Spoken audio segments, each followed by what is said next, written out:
Radioactivité et santé, et si on en parlait ? Pour certains d'entre nous, le mot radioactivité peut questionner. Pourtant, c'est un phénomène qui existe à l'état naturel et nous y sommes tous exposés quotidiennement. On estime la dose moyenne d'irradiation naturelle reçue par la population de l'Hexagone à 2,4 millisieverts. «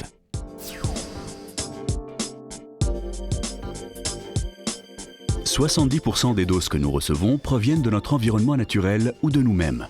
Rayons cosmiques et solaires, les sols des régions granitiques, le corps humain ou une partie de notre alimentation sont sources de rayons ionisants. Les 30% restants viennent de l'exposition artificielle, notamment à des fins médicales, comme le radiodiagnostic, un procédé qui a recours à des instruments d'imagerie, comme la radio, le scanner, la scintigraphie, pour établir des diagnostics plus fiables. À titre d'exemple, une radio panoramique dentaire produit 0,02 millisieverts et un scanner du corps entier, 18 millisieverts.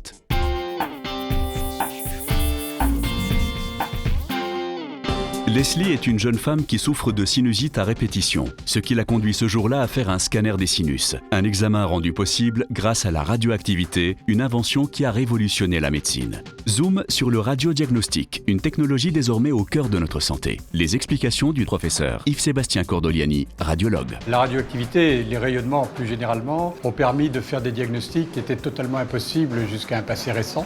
Aujourd'hui, il n'y a pratiquement pas de domaine de la médecine où on n'utilise pas quotidiennement le rayonnement pour faire des diagnostics, que ce soit pour faire un diagnostic de pneumopathie, pour faire un diagnostic d'embolie pulmonaire, pour analyser les coronaires chez les patients qui ont fait un infarctus ou qui menacent d'en faire un. Il serait difficile de trouver un domaine de la médecine où on ne se sert pas des rayonnements.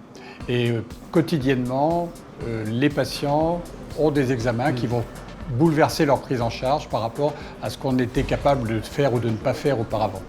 Notamment, les exemples les plus frappants sont celui de l'embolie pulmonaire, par exemple. Aujourd'hui, en quelques minutes, avec un scanner, on fait le diagnostic d'embolie pulmonaire, ce qui permet de mettre le patient immédiatement sous traitement efficace, de façon à le mettre à l'abri des complications redoutables. Quand vous penchez la tête en avant, ça vous fait mal ? Oui, tout à fait. Alors, en fait, on a exploré vos sinus sur l'ensemble de leur hauteur. J'avoue qu'aujourd'hui, je ne vois plus d'anomalies. Il n'y a pas de signe de rétention, il n'y a pas d'épaississement de la muqueuse. Ce qui ne veut pas dire qu'il n'y a rien eu, ça veut dire qu'actuellement, vous êtes guéri. Le risque pour le patient, aujourd'hui, c'est essentiellement une légère augmentation de la probabilité de contracter une infection maligne. Donc, on va utiliser les machines les plus performantes pour optimiser, c'est-à-dire obtenir un diagnostic avec la plus faible exposition au rayonnement possible.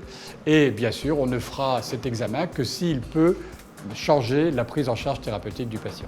Voilà madame, vous avez donc là tout votre examen, donc les images, le compte-rendu pour votre médecin et le CD-ROM qui contient la totalité des images. Très bien, donc là je Oui. prends rendez-vous avec mon... Vous prenez rendez-vous avec lui et c'est lui qui va vous dire ce qu'il faut faire.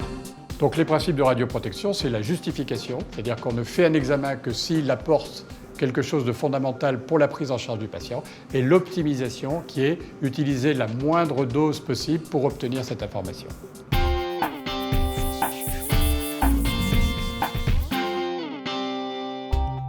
Capucine attend un bébé et comme toutes les futures mamans, elle se pose beaucoup de questions, notamment celle-ci. Bonjour docteur, je voulais savoir s'il était possible de faire un examen radiologique même en étant enceinte. Alors si cet examen est nécessaire à l'amélioration de votre état de santé, donc à l'amélioration de la croissance et de la bonne forme de votre bébé, il faut absolument le faire. Il faut savoir que la quasi-totalité de nos examens, s'ils n'intéressent pas l'utérus, n'en vont pas donner de dose significative au bébé à l'intérieur de l'utérus.